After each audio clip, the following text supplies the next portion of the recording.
আপনারা দেখছেন খবরের সন্ধানে, সবার আগে সবার পাশে। বেপরোয়া গাড়ির গতিতে কড়া নজরদারি রশি টানতে ধনিয়াখালী থানার জোরদার পুলিশি অভিযান। পথ দুর্ঘটনায় নিত্যদিন প্রাণ হারাচ্ছে মানুষ। বেপরোয়া গাড়ি গতিতে নিয়ন্ত্রণের রশি টানতে নিত্যদিন চলছে জোরদার পুলিশের নাকা অভিযান।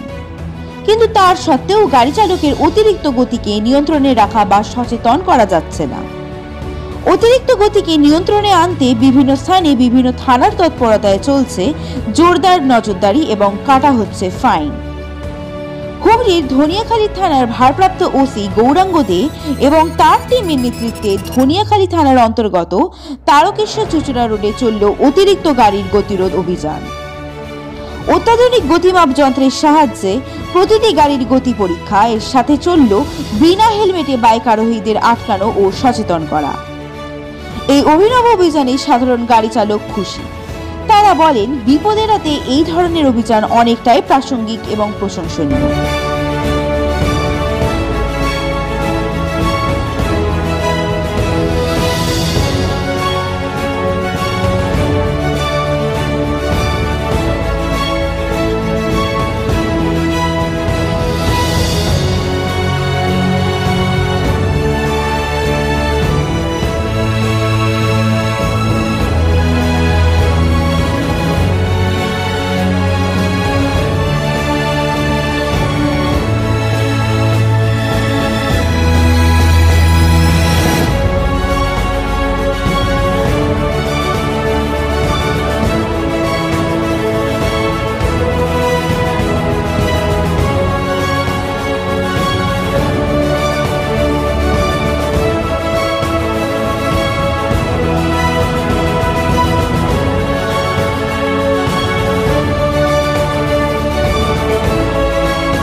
সাথে আপলোড করবে, করে লাইসেন্স বানিয়ে দেবে। ওকে, আর কি বার্তা পেলেন আজকে প্রশাসনের পক্ষ থেকে? আপনাকে আটকানো হলো এবং হেলমেটবিহীন অবস্থায় আপনি যাত্রা করলেন। এই মতো অবস্থায় এই রাস্তায় কিন্তু প্রচুর অ্যাক্সিডেন্ট বাড়ছে। সেই জায়গা থেকে আপনি প্রশাসনের পক্ষ থেকে কি সচেতনতা পাবেন? তো হেলমেটটা সবসময় পরাটা উচিত, যেহেতু প্রচুর পরিমাণে এই রাস্তায় অ্যাক্সিডেন্ট হচ্ছে। তো অ্যাক্সিডেন্ট থেকে বাঁচার জন্য হেলমেটটা পরতে হবে।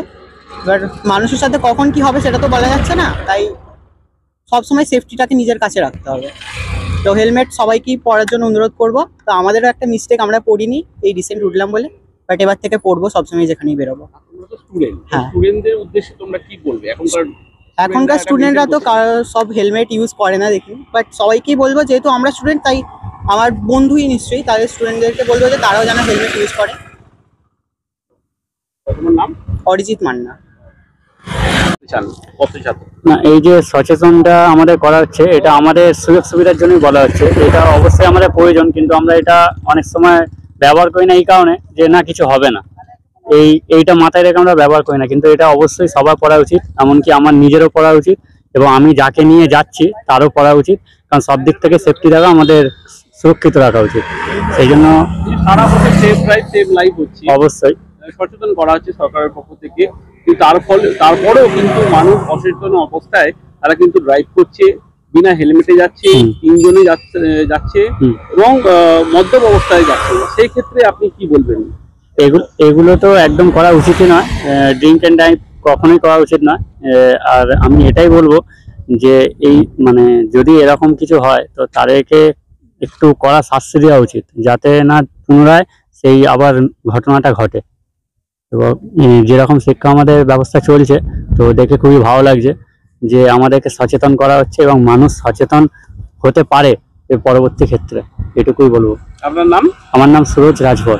আপনি কোথা থেকে আসছেন? আমার বাড়ি তারকেশ্বর রাজবাড়ি। আপনি যাত্রা করছেন বাইকে এবং বিনা হেলমেটে, এখানে আপনাকে প্রশাসন আপনাকে আটকেছে এবং আপনাকে কি উপদেশ দিলেন এবং আপনি কি করবেন আগামী দিনে? হেলমেট কিনবো, কিনে পড়বো। তো এই তিনজনে যে ড্রাইভ করা হয়, না তিনজন না, দুজন দুজন মিলে যাচ্ছিল, আপনাকে নিয়ে তিনজন হচ্ছে। হ্যাঁ, আসছি স্যার। কি নাম আপনার? হ্যাঁ, নারায়ণ ভাই।